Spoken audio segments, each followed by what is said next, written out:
Bonjour à tous, dans la première vidéo, on a parlé de la segmentation et de la migration tubaire. Dans celle-là, on va parler de la nidation et de la deuxième semaine du développement de l'œuf. Donc la nidation correspond aux différentes étapes qui va permettre la pénétration complète de l'œuf dans l'endomètre. Donc elle va se dérouler à cheval sur les 2 premières semaines. Elle va commencer à la fin de la première semaine, donc au jour 6 du développement de l'œuf.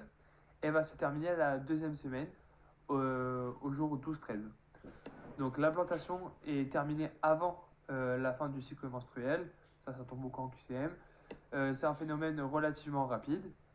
Donc il faut 3 conditions nécessaires à l'implantation pour l'œuf. Donc la première, c'est que l'œuf doit être dans la cavité utérine. Ensuite, il doit être en contact d'un endomètre. Ensuite, l'œuf doit être au stade de blastocyte et il doit être éclos, donc sans sa zone pellucide, qu'il va avoir l'implantation. Donc en fait, il doit être au jour 6. L'endomètre doit aussi avoir des conditions nécessaires pour l'implantation. Donc tout d'abord, l'endomètre, en fait, ça va être la muqueuse de l'utérus. Elle va être formée d'un épithélium et d'un chorion et elle va être tout autour de la cavité utérine. Donc la condition, c'est que l'endomètre doit subir à chaque cycle menstruel des modifications de structure qui se font uniquement sous l'action combinée de l'œstrogène et de la progestérone. Donc avec les conditions de l'œuf et de l'endomètre respectées, l'implantation pourra se faire. Donc l'implantation va se dérouler en 3 étapes. Donc il va y avoir premièrement l'éclosion au jour 6, ensuite l'adhésion et enfin la fixation au jour 7. Ça c'est pour la première semaine. Donc avant de commencer de parler de l'éclosion, on va voir ce que c'est la zone pellucide. Donc la zone pellucide, on l'a dit depuis le début qu'elle est présente tout au long de la segmentation. Donc en fait, elle va permettre de protéger l'œuf pendant les premiers jours du développement. Elle va aussi permettre de maintenir une certaine cohésion des cellules lors des divisions cellulaires pendant la segmentation. Elle va empêcher l'œuf d'adhérer à la paroi tubaire, surtout lors de la migration dans le tube. Et ensuite, pour que l'implantation se fasse, il faut que l'œuf se débarrasse de la zone pellucide. Donc en fait, il a besoin de la zone pellucide jusqu'à arriver au jour 6. Donc au jour 6, il faut qu'il se débarrasse de la zone pellucide. Donc au 6e jour de développement, les besoins nutritifs vont augmenter. Il y a donc une rupture de la zone pellucide. Et c'est ce qu'on va appeler le phénomène d'éclosion du blastocyte. Parce qu'au jour 6, on est au blastocyte. Donc après l'éclosion, il va y avoir un autre phénomène qui va apparaître. Ça va être l'adhésion. Donc l'adhésion va aussi se dérouler au jour 6. Ça va être le premier contact physique entre l'épithélium de l'endomètre et le trophoblaste. Donc on rappelle, en fait, le trophoblaste, c'est ici, c'est toutes les cellules qui vont en périphérie de l'œuf. Donc là, il n'y a plus la zone pellucide. Donc l'adhésion va être permise par différentes molécules d'adhésion. Cette adhésion s'effectue par le trophoblaste qu'on voit juste ici. Donc en fait, le contact va se faire au niveau du pôle embryonnaire, on peut le voir là. Là, il va y avoir le pôle embryonnaire, donc ça va être du côté du pôle embryonnaire, mais il ne faut pas oublier que c'est le pôle embryonnaire ici, mais entre le pôle embryonnaire et l'endothélium, il va avoir aussi une couche de trophoblaste. Donc en QCM, si ils disent que le premier contact physique est entre l'épithélium de l'endomètre et le pôle embryonnaire, c'est faux. C'est du côté du pôle embryonnaire, mais il y a la couche de trophoblaste qui se sépare les deux. Donc ensuite, donc ça c'était pour l'adhésion. On va arriver au jour 7 où il va y avoir la fixation. Donc là aussi, il faut faire attention. L'éclosion, l'adhésion, c'est le même jour, mais la fixation, c'est le jour suivant. Donc au cours du 7e jour de développement, la masse cellulaire interne, donc juste ici, commence à se modifier. Il va avoir l'apparition de 2 feuillets au niveau du MCI. Donc le MCI il est là. Il va avoir le premier feuillet superficiel, on va l'appeler épiblaste, et le feuillet profond, on va l'appeler hypoblaste. Ils sont juste ici. Hypoblaste, et juste en haut on a l'épiblaste. Et en fait, grâce à ces 2 feuillets, on va parler de disque didermique. C'est ça les disques didermiques. Donc cette fixation est en fait un ancrage de l'œuf dans l'endomètre. Donc on peut voir que là, il est bien ancré.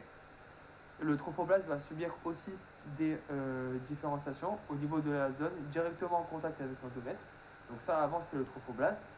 Il va venir donc se modifier et il va émettre des expansions et il va prendre le nom de syncytiotrophoblaste. Donc en fait, c'est juste ici. Et donc ça, c'était aussi le trophoblaste, juste là. Et le trophoblast qui ne va pas bouger, donc là il ne va pas avoir d'expansion, on va l'appeler le syntotrophoblast.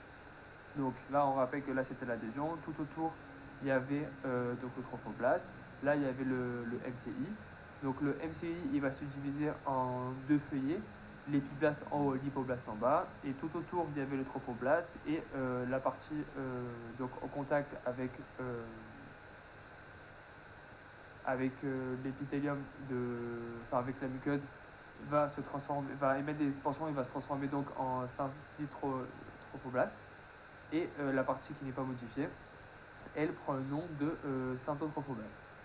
Donc le syntotrophoblast va synthétiser des enzymes protéolytiques grâce auxquelles il va dégrader tous les éléments de l'endomètre au contact direct avec lui pour pouvoir prendre leur place et permettre l'ancrage puis l'invasion de l'œuf lors de la deuxième semaine de l'endomètre. Donc ça on le verra plus tard.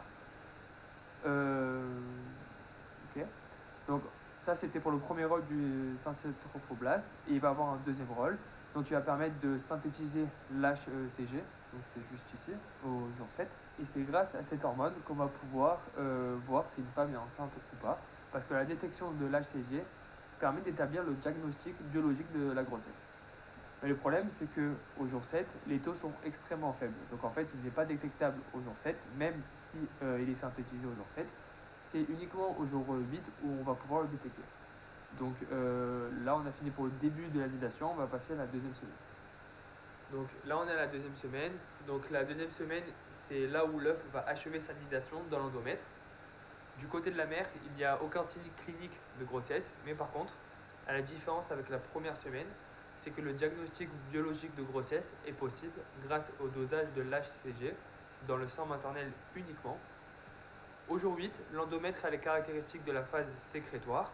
Donc en fait, il est le siège de la réaction déciduale avec la présence de nombreuses glandes endométriales et de nombreux vaisseaux. Donc les vaisseaux, on les voit juste ici, avec les artères spiralées. L'œuf va se trouver au début de la deuxième semaine partiellement nidé dans l'endomètre. Il est entouré du cytotrophoblast, donc ici, donc toujours en périphérie, sous forme de couronne, avec des cellules aplaties jointives, et de syncytiotrophoblaste, qui lui, par contre, s'est un peu modifié au jour 8, donc on le voit ici.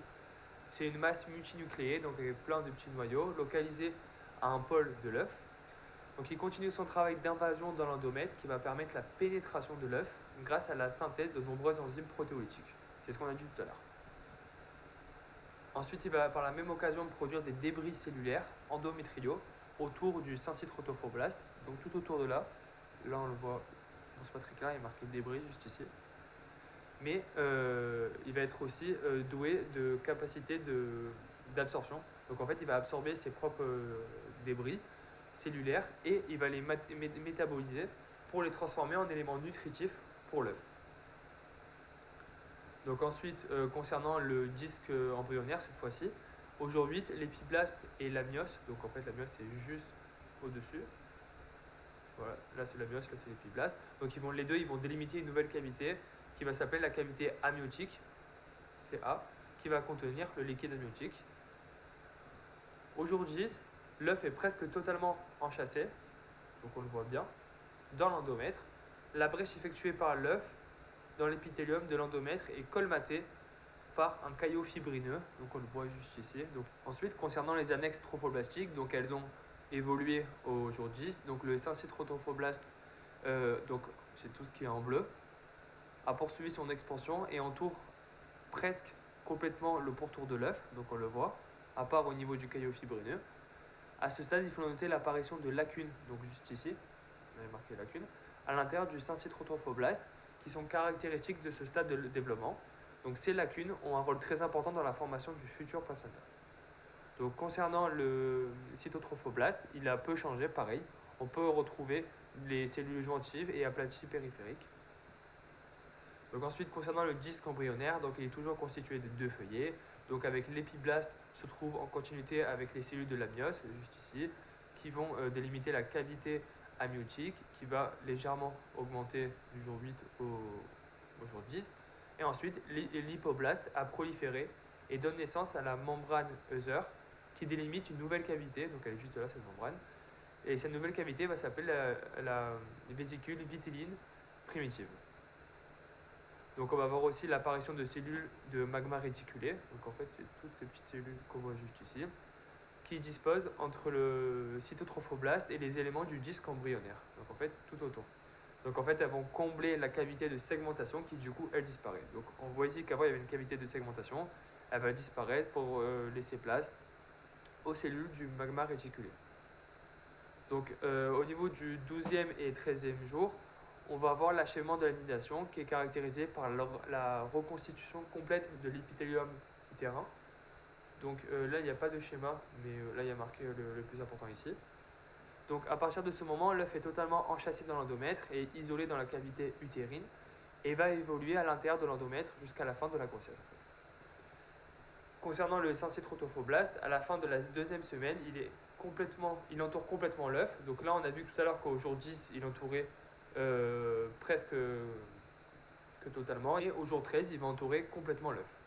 On note aussi une augmentation importante des nombres de lacunes et une mise en communication de ces lacunes entre elles. Donc on rappelle que les lacunes ont un rôle très important dans la formation du placenta. Ensuite, concernant l'embryon, il est toujours au stade de disque didermique, il n'a pas beaucoup changé. Mais par contre, on peut noter une augmentation très significative du diamètre de l'œuf. Donc il va passer de 0,4 mm au jour 10 à 2 mm au jour 14.